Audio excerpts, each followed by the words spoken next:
The What to Read Next podcast helps you build a TBR of future favorite books. In each episode, Lori and Maine interviews authors and book influencers to recommend books they loved for you to pick up today. If you're an avid reader, always looking for your next great read, then the show. It works. Hi, Julia. Welcome to What to Read Next podcast. Thank you. I'm so excited to be here. So happy to have you here. Tell us a little bit about yourself. Hi. So I'm Julia or Julia, whatever is preferred. And I am a 22-year-old college student who is about to graduate. And I was born and raised in DC, and I am a diehard romance reader. Like, that's all I read.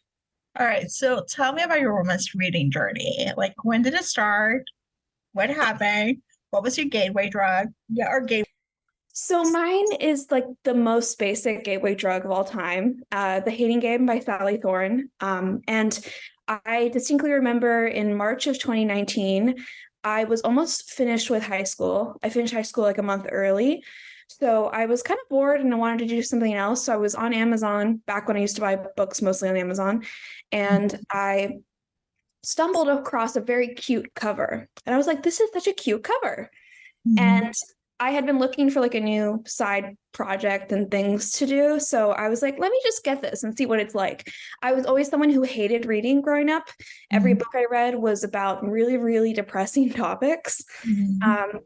And I'm a very visual person. So when I read it, I can picture it like exquisite, like very specifically. So if you're talking about like abuse or like really, really like atrocities of war and like all this stuff, I'm going to picture it. So that's why I didn't read for so long. So I read it, and it's kind of silly, but I read The Hating Game, and I suddenly was like, oh, you can read for enjoyment and like enjoy it and have fun. And that kind of changed my life forever. And then, yeah. And so things that changed your life because actually it affected a couple of things. So you have a book club, but you're also minoring in publishing. So tell us about that experience. Yeah. So I had been in my college for 2 years. My major is marketing, which is also definitely really related with publishing. And I'd been looking for like my niche in marketing. Mm-hmm. And I almost called myself like a wannabe influencer for a while. I never like said I wanted to be an influencer, but I remember I started like 5 different blogs or 5 different like ideas of like what type of content I wanted to create, but I never stuck to it until 2021, when I was like, let me just make one for books because I love books. Mm-hmm. And let's talk about books and let's make new friends. And it was, peak pandemic times. I'm immunocompromised, so I have to be really careful. Mm-hmm. And so I was able to like meet these people. And then I realized I happened to be at a school which has one of the only publishing programs, like a dedicated publishing program. So that also worked out really well. That like I happened to be at a school that has a significant publishing department. But I wanted to do something fun and maybe less practical instead of like PR or political communication or something. Not that publishing isn't practical, it's very important, but it's definitely more niche than some other stuff. So my parents and family were very supportive. They're like, yeah, you do what you want to do. You did the serious major. If you want to do something like more fun for your minor, go ahead. So I joined, I started learning about it that way. And yeah, it's been great.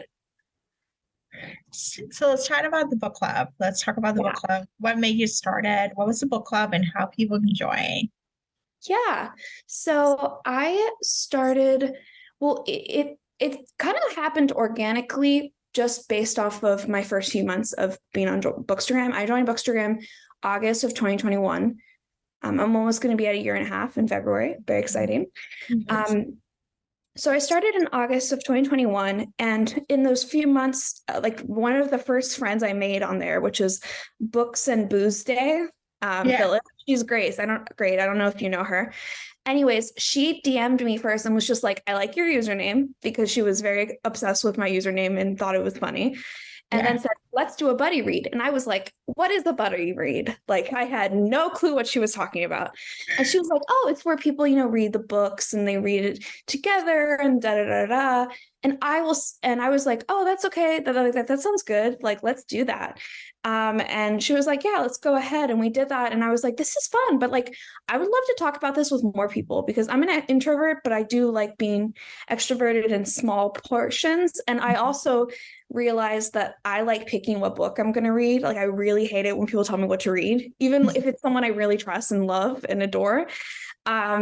So I was like, let me just start my own book club because then it can be the books I want to read. And if other people want to join, awesome.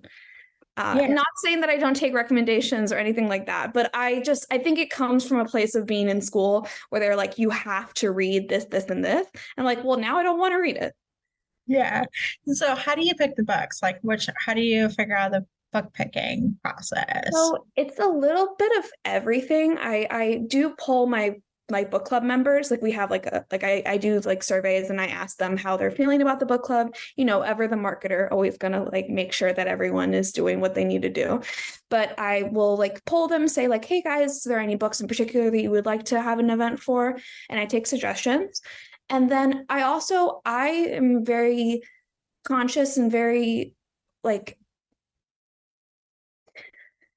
I'm very committed to feature diverse books in my book club. So that's also something I personally try to like look for. So I'm always looking to feature more BIPOC authors, more queer authors, Latinx authors, and queer authors are kind of like my specialty. Oh, and because I am bisexual and Cuban. Those are definitely my niche. But yeah, basically it's mostly down to what I find on Goodreads Storygraph, what I hear from my friends, what I hear from my book club. And then lastly, sometimes I will just do polls on my Instagram and people just submit books and I look into it and it's fun. I like having the control and then but it's like a whole process to book them and everything. Yeah, I understand. As someone who's been booking author interviews, it's like it's a whole process, and sometimes you get to a point where you're gonna get pitched to yourself, like people will pitch you and you're like, oh, that sounds good, or like, oh, this is totally my audience. It happened last year and I was like, what? Like normally I have to pitch. I think also what has helped me since day one is I kind of have all the audacity. I've always been told to like act like you have 10 million followers, but don't be entitled about it. But like act like you know more than you are. Like I booked Tessa Bailey for my book club when I was under 500 followers. Yeah. And that's because I had the audacity to be like, hi, Tessa, would you like to join my book club that hasn't had a single event yet? Like, because I had the audacity to do that, she was like, sure. And then once you get more followers or just like more, like you're more well known in your niche, then you get this credibility and people start coming to you, which is like the coolest thing ever. Yeah, it's like a mix of things. It's like a mix of showing up, crisscross. Right. So let's chat about book recommendations. What books do you recommend our listeners to pick up? Okay, so I thought really hard about this, and I realized the one thing that all my books have in common is they're all fake dating, fake relationship books. There's something so special about the trope because it's so unrealistic to life, and I read to disconnect, so I really enjoy that. So those books would be A Proposal They Can't Refuse by Natalie Kanya. Kiss Her Once for Me by Alison Cochran.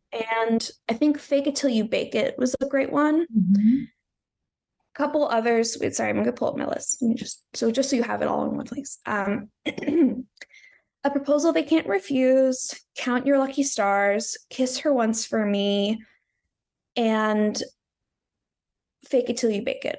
Yep. Are all. I love those ones. Yeah. I'm starting to get into historical as well, so I'm trying to find more fake dating historical. Yeah. So, but historical gets a lot of fake dating. I think a good one is it's fake engagement. Is Harper St. George. I think it's the third one. I'm reading the fourth one right now. Oh, you're reading the fourth one. I want to get the fourth one. I have to.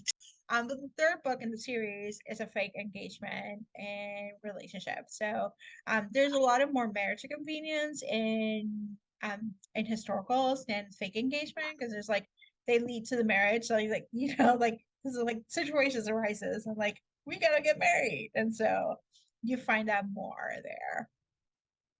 Yeah, no, for sure. I think I'm reading the fourth one, which is Camille's story right now, and it is there's kind of a fake engagement. It's not a spoiler to say that, I don't think. Yeah. So I This think is that's well known. exciting. So tell us where you can find you online. Yeah, so people can find me everywhere at chicklit is the shit. So that's just chick as in like, you know, that chick over there. But everyone is included in the chicks. If you respect women and you respect people, then you're welcome to be a chick with us.